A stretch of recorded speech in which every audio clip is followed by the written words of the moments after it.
तो आज हम सभी की फेवरेट चने भटूरे की रेसिपी शेयर कर रहे हैं।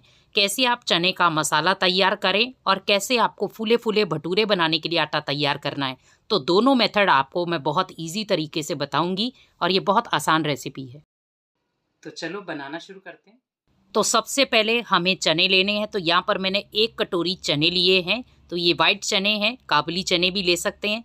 यहाँ पर मैंने कुकर में डाल दिए हैं और नमक डाल करके इन्हें कम से कम भी हमें 6-7 सीटी लगवानी है। तो मैंने अच्छी तरह से इन्हें रात भर भिगो दिया था ताकि ये अच्छी तरह फूल जाएं। तो यहाँ पर चने के लिए मैंने कुछ मसाले लिए हैं, वो साथ साथ में आपको बताती जाऊँगी कि मैंने कौन कौन से मसाले यूज़ किए हैं।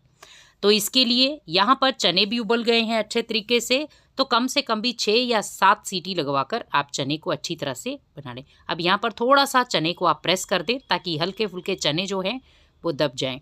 इसकी हम एक टेस्टी मेथड में आपको बताऊंगी कि आपको चने की ग्रेवी भी कैसे बनानी है। बहुत सारे लोग चने बनाते हैं लेकिन पानी अलग चने अलग हो जाते हैं, लेकिन आपको टेस्टी जैसे आपको अमृतसर में चने मिलते हैं वैसे ही हम घर पर ईजी तरीके से बनाएंगे। यहाँ पर मैंने एक कढ़ाई ली है जिसमें 1.5 चम्मच मैंने ऑयल डाल दिया है। सबसे पहले हम डालेंगे 1 चम्मच जीरा, 1 चम्मच धनिया। तो खड़ा धनिया डालना बहुत ज़रूरी है, इससे फ्लेवर बहुत अच्छा आता है। यहाँ पर मैंने कम से कम भी 6 या 7 कटी हुई हरी मिर्च ली थी। तो इसे अच्छी तरह से हम मिक्स कर लेंगे।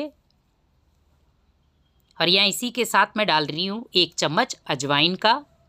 तो अजवाइन भी डालना बहुत ज़रूरी है। अब यहाँ पर थोड़ा सा मैं पिसा हुआ जीरा डाल रही हूँ, थोड़ा सा हींग डाल रही हूँ। तो आधा चम्मच पिसा हुआ जीरा और आधे चम्मच से कम हींग डाल दें। यहाँ पर मैं डालूँगी थोड़ा सा, यहाँ पर मैंने गरम मसाला ऐड किया है। इसके साथ मैं डालूँगी 1 या 1.5 चम्मच मैं डाल रही हूँ रेड चिली पाउडर। तो वो अगर आप नहीं खाते हैं तो स्किप कर सकते हैं, लेकिन इसमें ज़रूर डलता है ये, तभी कलर आता है उसमें। तो ये कलर वाली मिर्ची है। और यहाँ पर मैं थोड़ा सा डाल रही हूँ चाट मसाला। तो चने जब भी आप बनाते हैं उसमें चाट मसाला ज़रूर ऐड करें।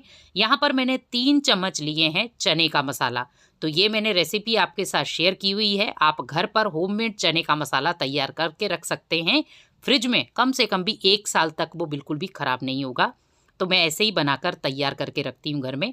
अब यहाँ पर आप देख रहे हैं हमें इसको थिकनेस देनी है। ये बहुत इजी स्टेप है और आसान भी है। यहाँ पर आपको 1.5 चम्मच लेना है बेसन, जिससे क्या होगा चने के अंदर बहुत अच्छी थिकनेस आएगी। क्योंकि आपने देखा होगा जो आप मार्केट में खाते हैं तो उसमें थिकनेस होती है, तो वैसे ही आपको बेसन डाल करके, अगर आप बेसन नहीं डालना चाहते तो आप जब चने उबल रहे हो तब आप चने की दाल उसमें ऐड कर सकते हैं। तो उससे भी वही फ्लेवर आएगा जो इस समय हम बेसन डालकर कर रहे हैं। तो वो भी चीज़ आप कर सकते हैं चने की दाल भिगो करके।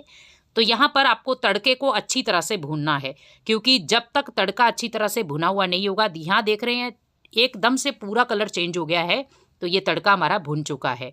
अब इसके अंदर हम डाल देंगे चने। तो यहाँ पर चने भी अच्छी तरह से पके हुए होने चाहिए। यहाँ पर तड़का भी आपका अच्छी तरह भुना हुआ होना चाहिए, तो ही आपको चने का फ्लेवर बहुत अच्छा आएगा। तो यहाँ पर आप देख रहे हैं अच्छे तरीके से कलर भी आना शुरू हो गया है एकदम से। तो ये बहुत टेस्टी चने लगते हैं जो भटूरे के साथ विशेष खाए जाते हैं। तो आप पूरी के साथ भी खा सकते हैं। अब यहाँ पर आप देख रहे हैं कलर कितना सुंदर आया है इसमें। तो ये घर के ही टोटली सारे मसाले हैं। बड़े प्यार से आप भगवान की याद में ऐसी हेल्दी चीज़ें आप घर पर ही बनाएं। भले आपको लग रहा है कि हम चने जो हैं वो थोड़ा हैवी हो जाते हैं, लेकिन उसमें हींग अजवाइन का प्रयोग ज़रूर करें। तो इससे क्या होगा, वो चने हैवी नहीं हो पाएंगे। अब यहाँ पर आप देख रहे हैं अच्छी तरह से हमें जब तक ये ऊपर का जो वाइट झाग है वो ख़त्म ना हो जाए तब तक हम चने को अच्छी तरह से पका लेंगे। बस आपको ध्यान रखना है चने अच्छी तरह से पके हुए होने चाहिए, नहीं तो कच्चे होंगे तो फ्लेवर आपको ढंग का नहीं मिलेगा। तो तब तक ये पकने देते हैं चने को, तब तक हम इसका आटा लगा लेते हैं। तो भटूरे का आटा लगाने के लिए मैंने आधा किलो लिया है मैदा। तो आप कम ज़्यादा कर सकते हैं। 1 चम्मच मैंने लिया है यहाँ पर नमक। तो यहाँ पर नमक मैंने डाल दिया है। उसी के साथ हमें डालना है 1 चम्मच बेकिंग सोडा। तो आप बेकिंग पाउडर चुटकी भर डाल सकते हैं, लेकिन मैंने यहाँ पर ओनली बेकिंग सोडा ही डाला है। अब यहाँ पर बेकिंग सोडा डालने के बाद, नमक और सोडा डालने के बाद आपको करना है इसको अच्छी तरह से मिक्स आटे के अंदर। और इसी के साथ अभी हमें आटे को सॉफ्ट बनाने के लिए मैं यहाँ पर ले रही हूँ आधे गिलास से भी कम दूध। तो दूध इसीलिए डाला जाता है ताकि आटा सॉफ्ट रहे। यहाँ पर मैं 2 चम्मच डाल रही हूँ दही के, क्योंकि हमने बेकिंग सोडा डाला है। तो दही से क्या होगा, वो जल्दी से एक्टिवेट हो जाएगा तो ये दोनों चीज़ें डालना बहुत ज़रूरी है। जब भी आप भटूरे का आटा बनाते हैं तो उसमें हल्का सा दूध ज़रूर ऐड करें, जिससे भटूरे सॉफ्ट बनते हैं। तो यहाँ पर अभी हम थोड़ा सा, यहाँ पर 2 चम्मच आपको लेने हैं देसी घी के, जिससे आटे के अंदर हल्की सी क्रिस्पनेस आएगी। तो इससे क्या होता है, थोड़ा सा वो फूलते भी हैं, तो यहाँ पर थोड़ा क्रिस्पी भी बनते हैं। अब यहाँ पर थोड़ा थोड़ा हमें गुनगुने पानी से इसका एक सॉफ्ट डो तैयार करना है। तो पानी आप हमेशा याद रखें कि आपको गुनगुना ही लेना है। जैसे गर्मियाँ हैं तो उस समय आप इजीली नॉर्मल पानी ले सकते हैं, लेकिन जैसे आपको लगे कि हम ठंड में ये चीज़ बना रहे हैं तो उस समय आपको हल्का सा गुनगुना, जैसे अभी मौसम थोड़ा इक्वली है तो आप गुनगुने पानी से ही करें। तो यहाँ पर आपको एक सॉफ्ट डो तैयार करना है और इसे अच्छी तरह से हमें गूंदना है। तो हमें यहाँ पर आप ध्यान रखें कि मुट्ठी नहीं लगानी है। जब भी हम कोई ऐसा मैदे का डो लगाते हैं तो उसमें आप बस ध्यान रखें कि आपको मुट्ठी से आटा नहीं गूंदना है, क्योंकि अगर आप मुट्ठी से आटा गूंदेंगे तो आटा फूलेगा नहीं। तो ये आप ध्यान रखें। बस जैसे मैं आप हाथ से मसल रही हूँ हथेलियों की सहायता से, बस आपको ऐसे ही ये मसलना है। तो ये डो बिल्कुल परफेक्ट तैयार हो गया है। तो बस आपको ऐसा ही, ये ना ज़्यादा सॉफ्ट हो ना ज़्यादा वो सख्त होना चाहिए, बस मीडियम में वो डो होना चाहिए, ताकि इजीली तरीके से वो अच्छी तरह फूल सके। तो फुलाने के लिए आपको जो भी बर्तन लेना है उसमें आप थोड़ा सा घी लगा दें, ऑयल लगा दें, जिससे जो आटा फूले तो वो चिपके नहीं, तो इजीली तरीके से वो बाहर निकल आए। तो यहाँ पर ये डो को मैं इस बर्तन में डाल देती हूँ और इसके ऊपर थोड़ा सा हम लगा देंगे ऑयल, ताकि इसके ऊपर कोई पपड़ी ना जमे। तो ये भी आपको ध्यान रखना है। तो ये ऑयल लगाकर कम से कम भी आपको 15 मिनट के लिए इसे रेस्ट देनी है। डो प्रॉपर तरीके से फूल गया है अच्छी तरह से। अब बीचों बीच हम लगाएंगे मुट्ठी, ताकि साइड से इसकी एयर निकले। कई बार हम क्या करते हैं, आटे को एकदम से इकट्ठा कर देते हैं, तो हमें ऐसा बिल्कुल नहीं करना है। अगर आप भटूरे बना रहे हैं तो जब भी आप कोई ऐसी भटूरे वाली या आप मैदे को फुलाते हैं तो बीचों बीच मुट्ठी लगाएं, ताकि साइड से उसकी एयर निकले, तो इजी तरीके से आपके भटूरे फूलेंगे भी।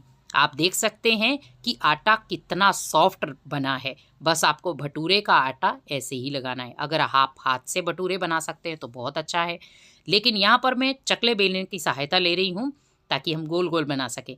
तो यहाँ पर आराम से आप छोटा छोटा पेड़ा लें और लोई लेकर के आप धीरे धीरे, ना ज़्यादा पतला करना है आपको और ना ज़्यादा मोटी रखनी है रोटी। अब यहाँ पर आप देख रहे हैं रोटी ना तो पतली है ना मोटी है। अब यहाँ पर मैंने रोटी बेल ली है। अब बेलने के बाद हम इसे गरम गरम तेल में फ्राई करेंगे। तेल पहले से मैंने गरम होने के लिए रख दिया था। अभी गरम गरम तेल में ही आपको भटूरे बनाने हैं। यहाँ पर अगर आपका तेल ठंडा होगा तो आपके भटूरे फूलेंगे नहीं, ये आप ध्यान रखें। तो तेल जो है वो प्रॉपर गर्म होना चाहिए, ताकि जैसे आप भटूरा डालें तो भटूरा एकदम से फूल जाए। आप देख रहे हैं कलर भी कितना सुंदर है, डालने के बाद तुरंत भटूरा फूल गया है। तो ये है कि हमने परफेक्ट आटा बनाया है इसका। तो यहाँ पर मैं वैसे ही सारे भटूरे तैयार कर लूँगी एक एक करके।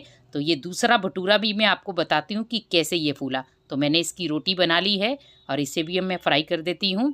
तो आप देख रहे हैं डालने के बाद तुरंत ये ऊपर आ जाता है और एकदम से ये फूल जाता है। बड़े प्यार से आप भगवान की याद में भगवान के लिए स्पेशल भोग तैयार करें। अगर वीडियो अच्छी लगे तो चैनल को लाइक शेयर सब्सक्राइब ज़रूर करें और बहुत टेस्टी ये भोग परमात्मा के लिए ज़रूर बनाएं। तो यहाँ पर भटूरे भी बनकर तैयार है और इधर हमारे चने भी बनकर तैयार है। तो ये बहुत ही टेस्टी भटूरे चने की रेसिपी बनकर तैयार है। तो ऐसे आप घर पर ज़रूर ट्राई करें।